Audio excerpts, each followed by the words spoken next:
සෑම සියලු දෙනාටම සුබ දවසක්. මම ඩී ප්‍රියංග වික්‍රමසිංහ. මම අද කතා කරන මාතෘකාව ආරක්ෂිත සත්වයින්. ආරක්ෂිත සත්වයින් යනු පනතක් මගින් නම් කර මැරීම, තුවාල සිදු කිරීම, ඇල්ලීම, වෙළඳාම් කිරීම හෝ හිංසා කිරීම තහනම් කර ඇති වන සතුන්ය.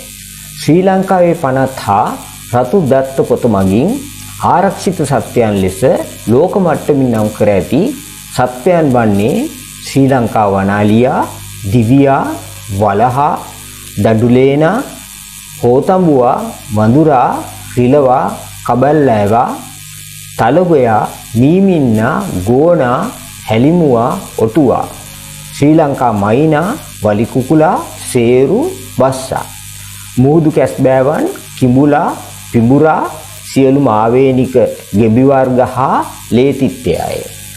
සම්පූර්ණයෙන් ආරක්ෂිත සත්වයෙකු වීමට බලපාන හේතු වන්නේ ලෝක හෝ දේශීය ගහනය ශීඝ්‍රයෙන් අඩුවීම, ශ්‍රී ලංකාවේ පමණක් ආවේනික වීම, ආහාර දාමය, පරාගණය, බීජ ව්‍යාප්තියට දායක වීම, සංස්කෘතික සහ සංචාරක වටිනාකම ආදියයි.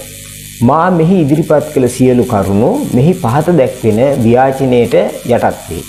මේ නීති උපදෙස් සැපයීමක් නොවේ. ස්තුතියි.